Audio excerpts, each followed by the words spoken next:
really, some color corrections, etc. Now, when I set this up, I basically did kind of each render layer, I guess, as a pre-comp. But I wanted to show you just a few of those because that's basically where I did that flickering light. Just hand keyed it.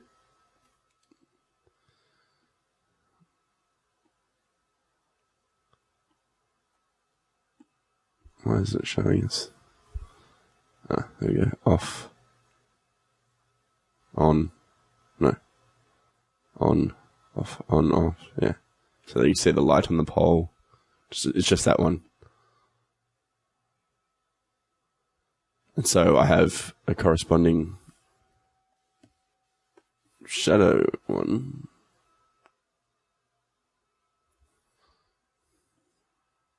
So again, the shadow turns on and off with the light. You know, it's just basically really just to give it a bit of life. You know, could definitely do with a bit more kind of flickering from the lights. But as I said, yeah, too, if you can, you know, do like I guess like a light paint pass as well, when you just bring out the highlights, especially on this building here, just bring out all the edges and, you know, around on the poles and, you know, maybe on the gutters, anywhere that you, especially this kind of, you know, you could easily make this scene a bit, I guess, wet, like rainy, and that'd really kind of sing then because you'd have lots of little specular highlights everywhere. But yeah, so then, you know, just that picks up the flicker. So you can just comp that in After Effects in the same way. Now, obviously, if you're in a kind of expression guru, you could, you know, you could obviously do expressions rather than hand keying. But for this purpose, I'm not, and for this purpose, I just, you know, a couple of keys here and there, and then shoot them, and etc. That will do the job. So, back to the comp. Yeah, so, I mean, as I said, the depth pass I used a couple of times, actually. You know, I might have used it for, you know, I'll use a different one like this one on an overlay. And it's just when I'm kind of grading, you know, you'll just go through and keep adding things and taking them away and just trying to get it to feel right. Now, obviously, I've got bits and pieces I missed, so I have another layer where I kind of crop it. Probably still needs a bit more. And there's a couple of little, there's an error there. Pole, it's alright there. So I'll just show you, just kind of finally wrap it up, just all the different, I guess, mats that I created for this. Now they're all quite big, so I'm just going to shut down After Effects so I can open them all.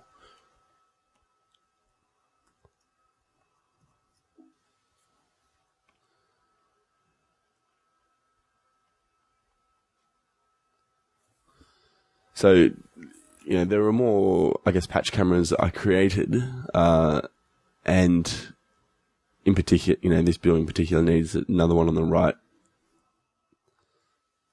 On this side, kind of down here.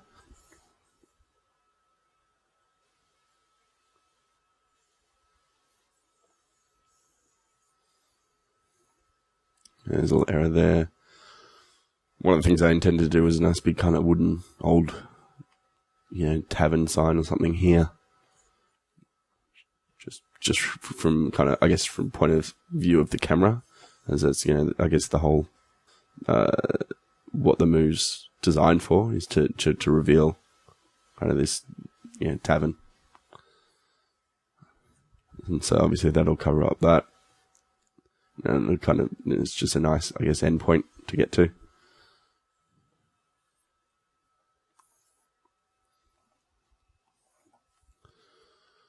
Alright, so that's the patch cam for the right building. Oh, and that's another thing I wanted to go over. Depending on the workflow and whether I covered this or not previously, but you can render out. Obviously, for your main shot, you've got the way I guess the way it worked and the way I put this together. I've got all my render layers to give me a base. For how.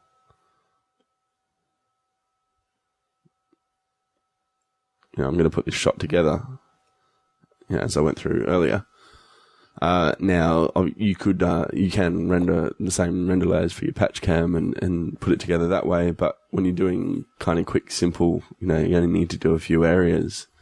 I've just been rendering off the primary projection from the patch cam camera, which gives you this, and it just shows you what you need to fix. So then you can just do it all in cloning. Pretty much how I did that, and a couple of ambient occlusions back over the top.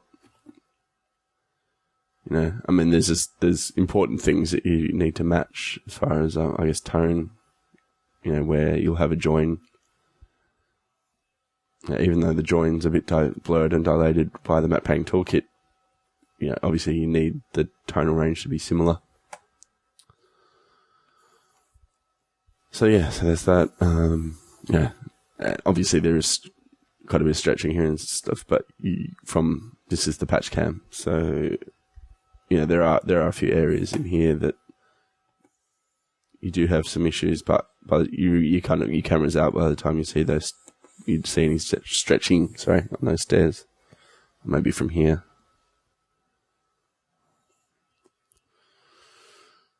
Anyway, so poles, etc. That's the pole patch, pole primary. These obviously I really didn't work up that much. They could do with a lot more, but you only see them for the first kind of quarter of a second in the shot anyway. So, and then things like the ground. So you can see with the ground, I kind of worked that up quite a lot, just trying to work out, the best projection. And then used the, user defined mask to along the gutter line, basically. Now another thing I did too was included the buildings in this shot because basically I kind of brushed in quite a bit of shadowing around the edges just to help when the building kind of goes back over the top. It looks like it, especially because I'm using render layers, just that it kind of sits together. Just because you naturally get a little bit of, what you see, I guess, it's naturally get a bit of shadow, just like you see in ambient occlusion. So it kind of all works there. There's my ground front, which I rendered off an alpha for that edge. So I think that's kind of the majority of them. And as I said, there were a few more patch cams that I didn't use.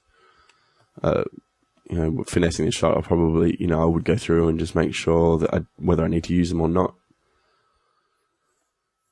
But that's kind of basically it, really. As I said, I apologize if I missed something that I said I was going to cover. I think I've got everything. Really, it's the finessing of this shot that's just going to make it sing. I think it's a bit of set dressing, like some pipes or something. Just a bit more highlighting, like I've done on the right building. And then some of this stuff it'll just bring it alive. A bit more there, maybe a bit on that back terrace. Maybe that back terrace could use a bit more set dressing too.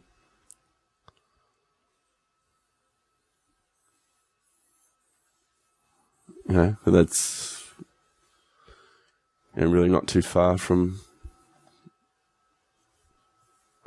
Oh, where is it? I'll see if I can find it.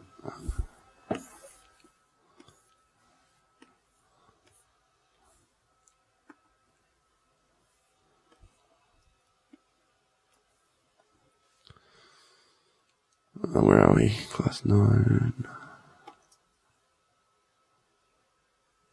And so there was my concept.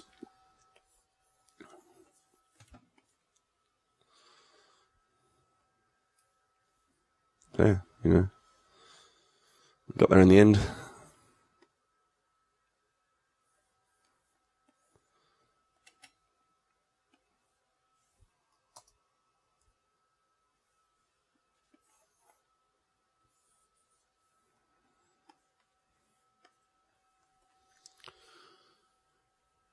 So yeah, I mean that's it. I hope you enjoyed this class. I will distribute what I can from this shot. So basically, it'll be everything I modelled in the foreground, just not that background building that I purchased, and the mats. And it came up in the forum, but if you're kind of going to go through and look at this shot, and you're using the demo version of the matte painting toolkit, you'll need to rebuild the projections. But the cameras will all be there, so it'll be pretty straightforward to do it.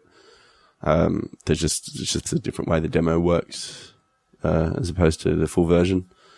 But apart from that, there's no reason you couldn't kind of take your shot further, and and I'd love to see anyone do that and post it in the forums.